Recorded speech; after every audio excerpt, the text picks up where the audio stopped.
Hello friends, this is Jennifer Terri and welcome to my channel. I make travel updates and news in the Philippines.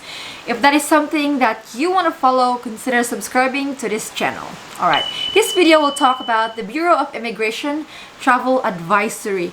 And they released their advisory today.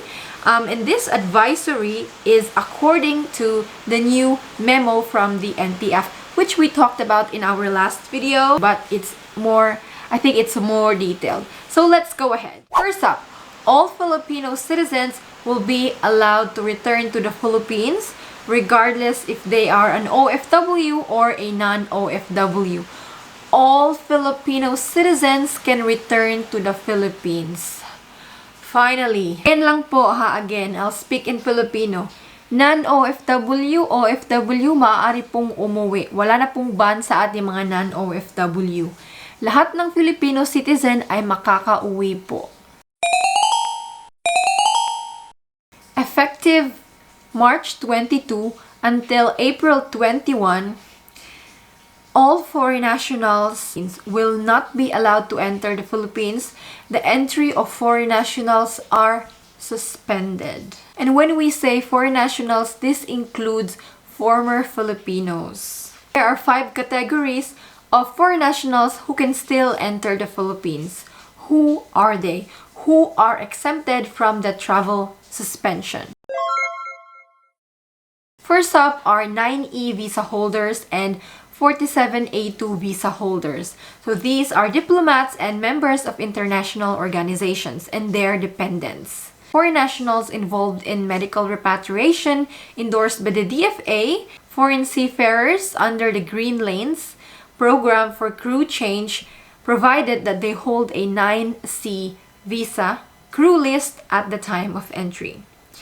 Next up, foreign spouse and children of Filipinos traveling together, provided that they have valid visas at the time of entry.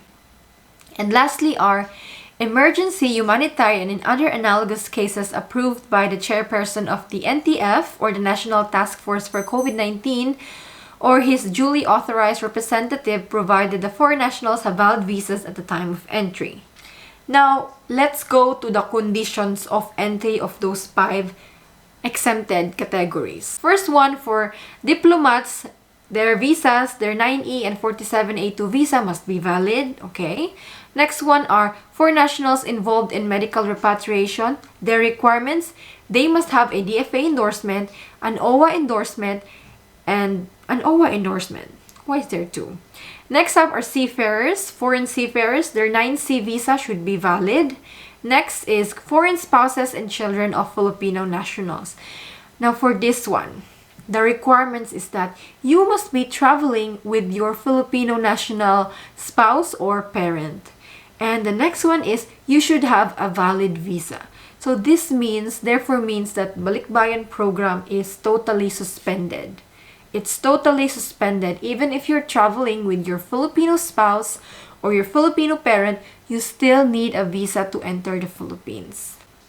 And lastly, emergency, humanitarian, other analogous cases, they must be approved by the chairman of the National Task Force or a representative, and they must have a valid visa. These are the only foreign nationals who can enter the Philippines from March 22 until April 21. So it feels like we are back to March of last year again, no? When this COVID-19 hit. And with regards to the old memorandum, it is superseded. So all issuances issued by the NTF, that last memorandum, which is inconsistent with the new one, is deemed repealed or modified accordingly. So forget about the March 20 to April 19 restriction on non-OFWs. Forget about that one. That's been superseded, that's been repealed and modified by this new memorandum, which I will just emphasize, non-OFWs will be allowed. Okay, if you are, let's say you are a Filipino citizen holding a permanent residence in another country, yes, you are allowed. You are a dual Filipino citizen, yes, you are allowed.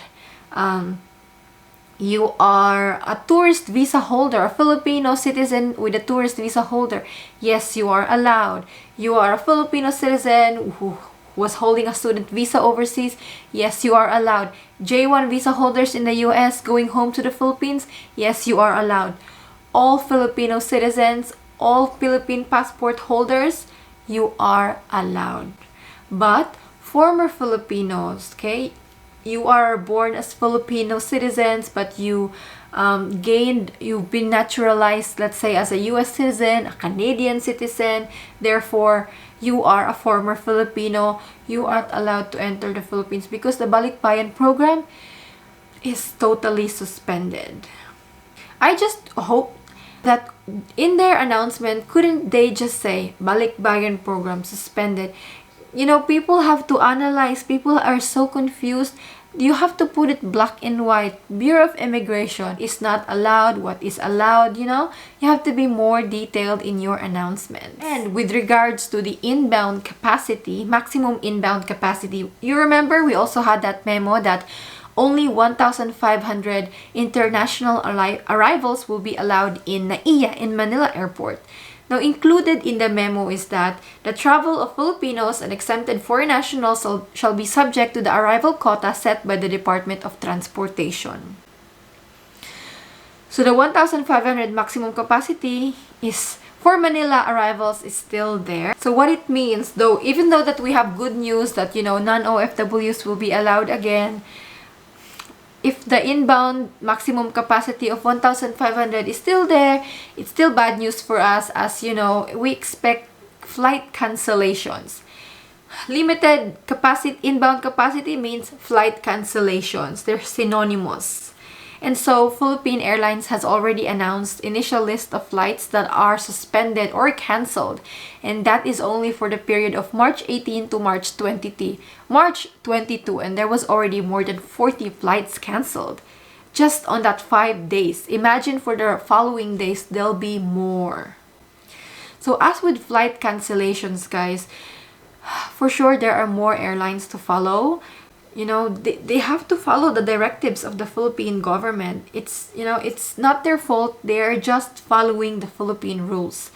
And, you know, if they don't follow the rules, if they exceed on the inbound capacity, they could get penalized, get penalty. So it's not the airline's fault if your flight is cancelled, rerouted, or rescheduled. They are merely following the Philippine government mandate.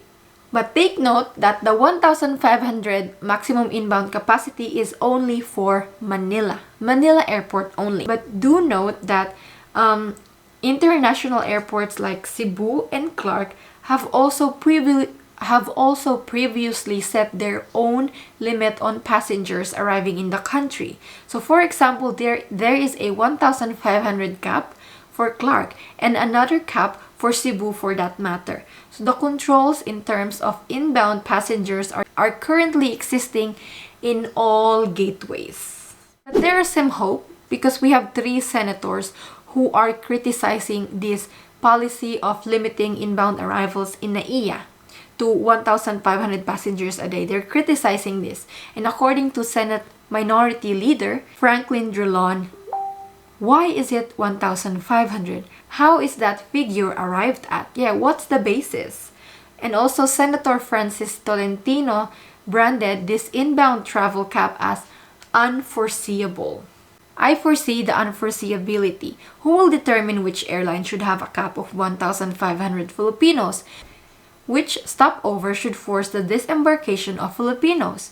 And which port of origin should prevent a valid ticket holder of a trip going to Manila? Exactly. They didn't plan this. They're very unprepared. This national, whoever decided this 1,500 cap. Senate Minority Leader added that it's been a year since COVID came to us and the policies are still confusing. The validity and the basis for the 1,500 cap are not clear. That is why people tend not to follow directives because they would not understand. Exactly. True. Precisely. And the National Task Force should be ashamed of that old memorandum they announced, which caused so much psychological and financial negative impact on non-OFWs. You were so impulsive, not even coordinating with other government agencies. So really guys, I would say that for now, I agree with what the National Task Force has said, that if you don't have an important and urgent reason to travel to the Philippines, you don't have the need, then it's better to postpone during this travel suspension period. Because first, flight cancellations will be happening. And if this inbound capacity of 1,500 in NAIA will really continue, it's better if we give our seats to those who really need it. And today, the Philippines logged the highest COVID cases per day since this pandemic has started. They recorded more than 7,000 cases. That's what's happening, guys. I'll see you again with another travel update. I'm hoping to make a Q&A video, question and answers. So please comment down below your questions. And I'll see you again with another travel update. Bye!